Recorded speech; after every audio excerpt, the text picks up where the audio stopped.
Kwento ng tagumpay ng dalawang tubong Dagupan City na nagwagi ng medalya sa 33rd Southeast Asian Games ibinahagi. Tunghayan sa report. 8 taong gulang pa lang si John Matthew Manantan nang ipasok ng kanyang ina sa Wado Ryu Karate Lesson sa Dagupan City. Mahiyain daw na bata si John Matthew noon.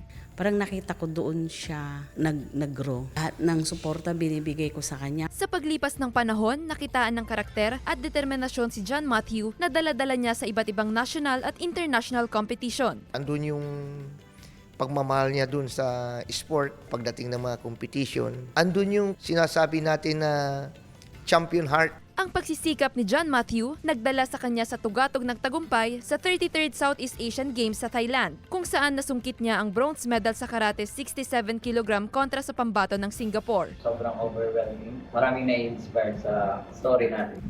Ipinagbubunyi rin ang tagumpay ng isa pang Dagupenyo sa Thailand SEA Games. Ang 21 anyos na si Susan Ramadan na tubong Barangay Bunuan Guset ay nagbulsa rin ng bronze medal sa 1,500-meter running event. Saksi raw ang kanyang coach kung paano namayapag si Susan sa larangan ng sports. Sa buong komunidad ng Bunuan Bukid National High School, pinagbubunyi, pinagdidiwang. Patunay raw ang tagumpay ni Matthew at Susan na kung may pagsisikap, maaabot ang pangarap. Kasama si Jing Dakanay, Jewel Fernandez, One North Central Luzon.